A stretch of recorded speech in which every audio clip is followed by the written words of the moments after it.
go ahead. Magandang hapon po sa inyong lahat mga paps. So, welcome po sa Mazda Garage, Quezon City. Okay? Punong-puno na naman tayo mga paps, unit. So, meron lang tayong gustong, may nag-ano raw kasi na hindi raw map sensor ang nagko-command dun sa turbo.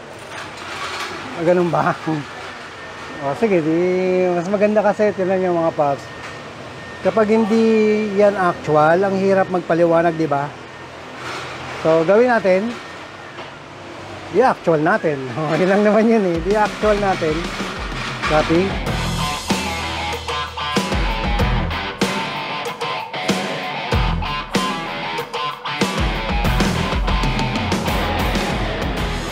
So, yung map sensor na sinasabi ko, ayun po yung manifold absolute pressure sensor. Okay, which is ito. Yan yung nagko-command yan. Ayan. Yan ang nagko-command, nagbibigay ng signal doon sa ECU doon sa turbo actuator. Nakalagay dyan. Copy. Naka-ignition on na. Mag-scan muna tayo mga paps. Copy. Para maganda ang ating magiging usapan. Pakitawag mo siya na paps. Idol!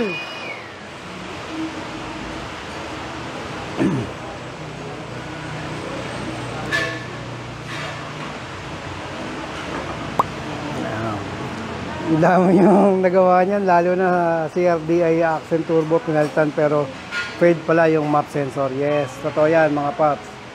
So, ganito yan. Kapag hindi gumagana yung manifold absolute pressure sensor or butas yung gas filter, naglilimit lang yung inyong system. Okay? Mga low power, yung ganyan. Yung galaw ng turbo actuator, konting-konti lang, kaya naglo-low power. So, pag totally yan sira, or nag-error ka na talaga sa map sensor, wala ka na talagang power. Copy? So far, everything good naman. Okay, sa system list natin, wala namang problema. Okay, so, i-actual natin para maganda. Sige pa, sa start engine tayo. Okay, yan ang turbo actuator.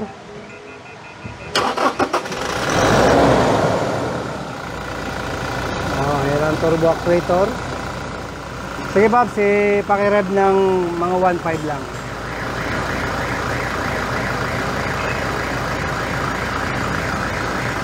Okay, rev.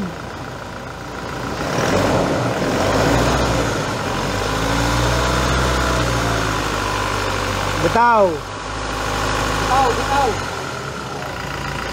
Yan. Patay engine. Patay. Happy? Okay, start engine. Start. Yes, start. Okay. Red 25. 5.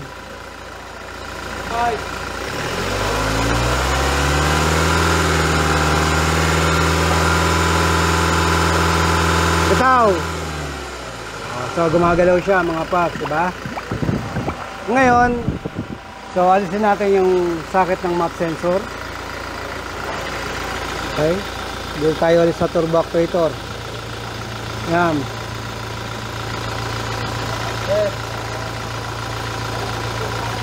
Okay, rev. Walang galaw.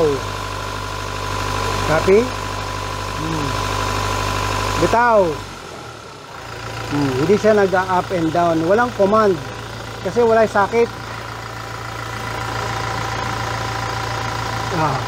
Tanggal eh. Okay? Yan. O, diba? So, ang command ng turbo nasa map sensor.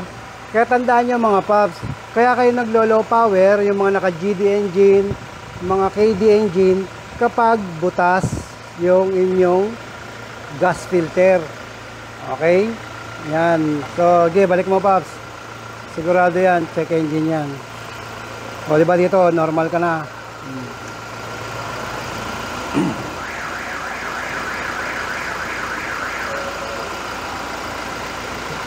error ka na dyan.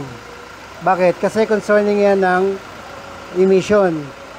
Pag emission, powertrain, check engine, gano'n ang mangyayari yan. Copy? Ngayon, kapag hindi mo dinidelete yan, kahit ibalik mo yung socket, gano'n pa rin yan. Okay, Pops, rev mo. Rev.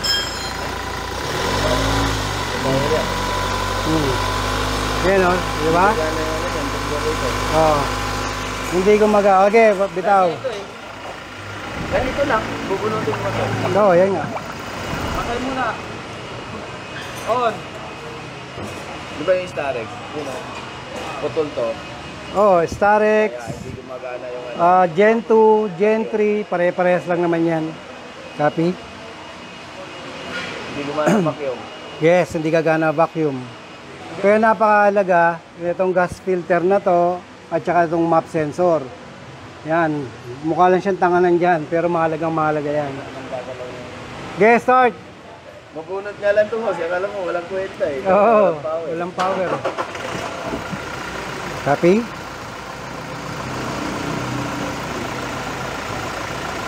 So, good na siya. Yun, Starex na yun o. Dahil na, nakita ko yung... So, yun kabayan. Yun ang gusto kong ipaliwanag sa'yo. Kaya mahirap talaga mag-explain kapag walang evidence. Di ba? Na yung map sensor, yan talaga ang nagbibigay ng signal doon sa ECU. ECU to turbo actuator. Okay? Kasi ang ECU ang magde-detect ng ang sasalo ng sinusumbong ng mga sensor. Copy dyan sa mga module na yan. Kung ano man module siya nakasama dyan.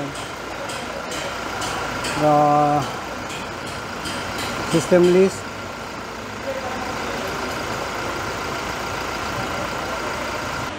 Ngayon, nire-relearn na rin natin to para maganda. Para tuloy-tuloy na. Okay, sana kabayan na naintindihan na natin yan. Kahit yan sa Gen 3, MUX, sa mga 4JJ1, 4JK1, sa mga Z4E, sa GD engine, lahat po yan, sir. Sabi nga sa inyo parang nag-usap-usap lang yung mga car manufacturer niyan. Basta kahit VNT yan or yung pneumatic electronic. Okay, so okay na yan.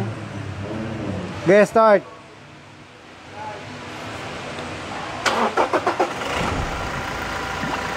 Solid power yan. Okay. Final.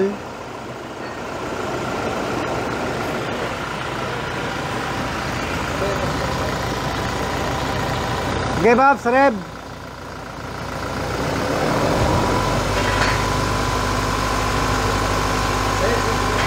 Bitaw. Ayan. 2.5. Ayan. Bitaw. Okay, copy. So, maliwanag yan. Kumukuha po yan ng signal para gumalaw sa manifold absolute pressure sensor. Kaya lang, yan, okay? So, yun lang naman ang gusto nating ipaliwanag ngayong araw na ito, mga pod. So, okay na to, pa-release na. Okay, na-relearn na rin. So, yun, ganun lang kasimple. Kabayan, ang manifold absolute pressure sensor, ang kaya yan nandyan, ang trabaho niyan para pagtrabahuin yung turbo actuator. Tsaka kasi ang bumabasa ng ano yan, Pops. Okay, patay mo na. Patay, Andy, patay. Okay, bunutin mo yung ano, Pops, gas filter. Pops, pakuha mo lang ako ng ano, contact lens.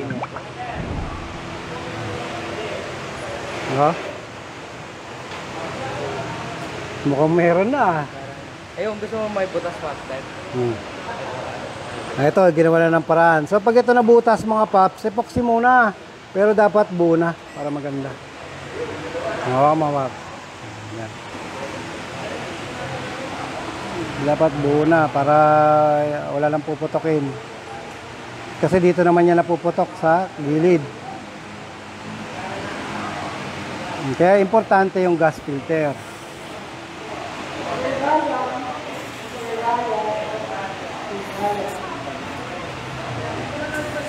Wala naman leak. Good. Ayan. Yung mga ganito, mga paps. Ito, B-boy!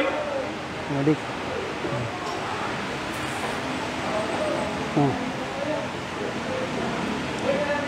Kita nyo mga paps, maliit na bagay lang yan.